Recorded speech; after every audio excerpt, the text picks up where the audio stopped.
Family Care è un'agenzia per il lavoro e ci occupiamo principalmente dell'assunzione di personale domestico per conto delle famiglie. Quindi in particolar modo assumiamo assistenti familiari e sgraviamo le famiglie da qualsiasi incombenza burocratica e amministrativa.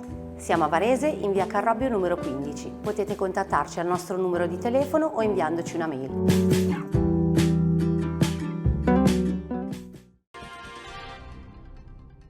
Buonasera e benvenuti all'appuntamento con l'informazione di prealpina.it, oggi mercoledì 21 giugno. E dunque la grande sfida per i nostri diciottenni è iniziata. Oggi hanno dovuto affrontare la prima prova della maturità, lo scritto d'italiano. Andiamo a sentire com'è andata a Varese nel servizio di Adriana Morlacchi. Tanta emozione questa mattina davanti alle scuole superiori per la prima prova dell'esame di maturità. Tanta l'aspettativa, ma le tracce hanno un po' deluso gli studenti. Pochi quelli che avevano approfondito Moravia e Quasimodo durante l'anno scolastico. In molti poi si sarebbero aspettati un tema sull'intelligenza artificiale, che invece non è arrivato, tanto che qualcuno ha infilato gli spunti su cui si era preparato nella traccia su Piero Angela.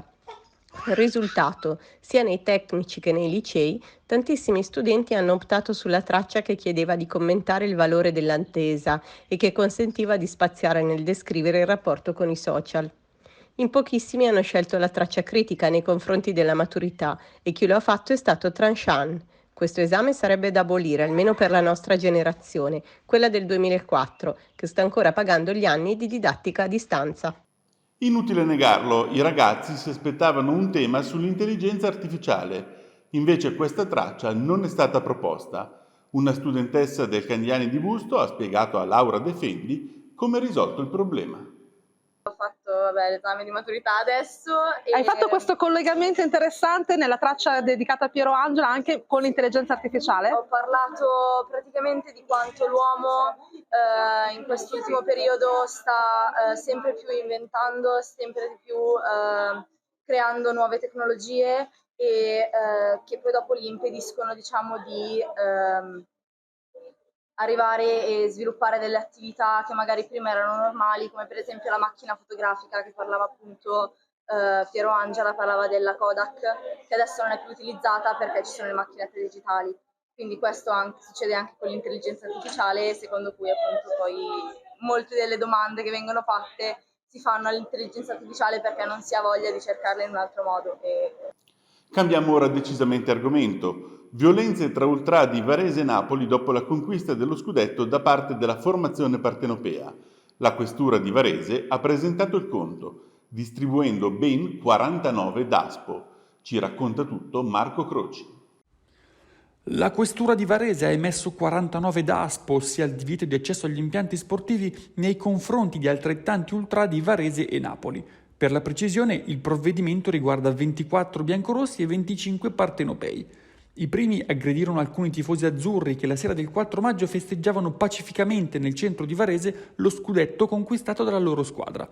Gli altri invece presero parte il 14 maggio al tentato assalto al cuore della città giardino, organizzato da 250 persone in risposta proprio alle aggressioni di 10 giorni prima. I provvedimenti, firmati dal questore Michele Morelli, hanno una durata che nei casi più gravi arriva fino a 8 anni, con obbligo di firma in caserma in occasione delle partite della propria squadra. In sostanza, gli ultrà colpiti dal DASPO non potranno mettere piede in un impianto sportivo per tutta la durata del provvedimento. Ricostruiti davanti al giudice dell'udienza preliminare i dettagli dell'omicidio di Carmela Fabozzi, avvenuto quasi un anno fa a Malnate. Mentre scorrono le immagini di quel tragico giorno, filmate da Agenzia Blitz, ci riassume tutto Elisa Petrocelli. Sergio Domenichini avrebbe ucciso Carmela Fabozzi nella prima parte della mattinata, poi sarebbe andato con un complice a buttare i cellulari nell'Olona, da dove sono stati recuperati. Quindi un compro oro per vendere il bottino della rapina finita con un omicidio. Infine sarebbe tornato intorno a mezzogiorno sul luogo del delitto, chiedendo notizie della donna in modo da procurarsi un alibi. È questa la ricostruzione emessa nella mattinata di oggi, mercoledì 21 giugno, del delitto di Malnate, avvenuto il 22 luglio dell'anno scorso e per cui Domenichini si trova ora davanti al giudice delle udienze preliminari del Tribunale di Varese, Stefania Pepe. Per l'uomo, la pubblica accusa, a cui sono state associate le parti civili, ha chiesto il rinvio a giudizio, mentre la difesa ha invocato il proscioglimento, sostenendo che non sussistano elementi contro Domenichini. Servizio completo sulla Prealpina in edicola giovedì 22 giugno. Primi bagni nel lago di Varese possibili da sabato prossimo 24 giugno. Niente start anticipato dunque a Bodio Lomnago, come previsto in un primo tempo, ma partenza allineata nel weekend per le spiagge di Bodio, Schiranna e Cazzago Brabbia. Lo slittamento a sabato è dovuto al fatto che nelle acque del lago sono affiorate alcune alghe visibili soprattutto a Bodio e a Cazzago, alghe che vanno tolte prima del via libera alla balneazione. Le operazioni di pulizia verranno effettuate tra domani e venerdì e da sabato saranno possibili i primi tuffi.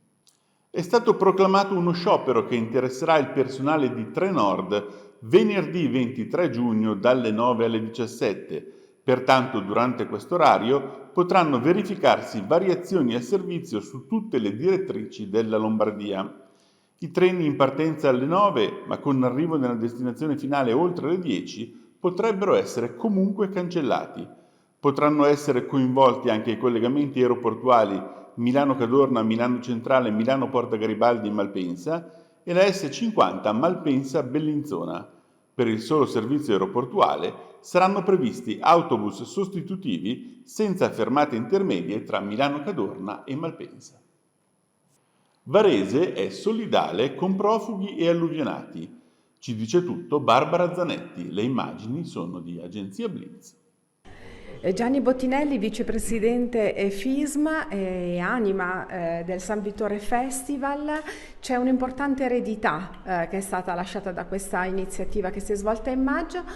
In dettaglio e in pillole di che cosa si tratta?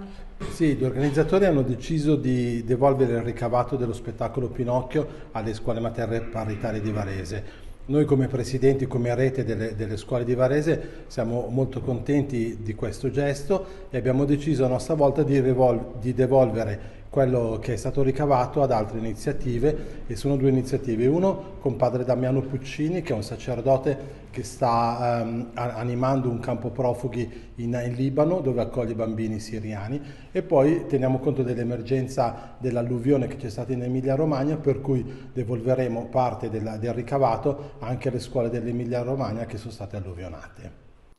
Una serie di Netflix girata sul lungolago ad Arona. Da sabato scorso fino ad oggi, Arona è stata la sede del set La legge di Lydia Poet, serie con Matilde De Angelis giunta alla seconda edizione e ambientata nell'Ottocento, che racconta della prima donna in Italia a entrare nell'ordine degli avvocati. Siamo veramente orgogliosi, ha detto il sindaco Federico Monti, che Arona sia stata scelta ancora una volta come set di una produzione importante come era avvenuto tempo fa con una serie TV tedesca. Questo avviene grazie a una convenzione che abbiamo stipulato ormai da alcuni anni con Film Commission Torino Piemonte. Quindi possiamo dire che Arona è ancora una volta sotto i riflettori e non vediamo l'ora di vederla sullo schermo. Sappiamo che per la città è un'opportunità importante. Weekend di motori con la Coppa Tre Laghi, il servizio di Agenzia Blitz. Il percorso è di circa 300 km, sono 160 il primo giorno e 145 il secondo giorno, quindi domenica. Partiamo da Varese sabato a mezzogiorno e mezza e facciamo una prima tappa su Cadrezzate verso metà pomeriggio, per poi rientrare ancora su Varese e fare il gran finale della prima giornata nel centro di Varese, dove nel frattempo c'è stata tutta un'animazione con molti interventi di cui vi parlerà Angelo, che ci porteranno poi al match race, che è l'evento clou della giornata, che è uno scontro 1 contro 1 a eliminazione diretta tra tutti i partecipanti che hanno diritto a questo evento, a questa gara. La mattina successiva andremo avanti fino più o meno 11:30, mezzanotte. La mattina successiva si riparte dal centro di Varese, dal comune, verso le 8:30 e facciamo tutto il giro della Valganna, quindi facciamo la Valganna, andiamo a Boerezzo, facciamo i 7 termini per arrivare fino a Luino, dove l'amministrazione pubblica ci attende e come tutti gli anni ci riserva ampio spazio all'interno della città, chiudendo le 3 vie principali per fare uno show e delle prove speciali all'interno della città, per poi andare a Maccanio dove ci sarà sicuramente un coffee break e poi la visita al museo della città che ci sta aspettando. Da lì pausa di circa un'oretta e mezza, si ritorna su Luino, ultime prove e poi si va a Varese. Varese, gran finale all'Hotel Palace. Bene, con questo è tutto, l'appuntamento con l'informazione di prealpina.it torna domani sempre alle 19. Buona serata!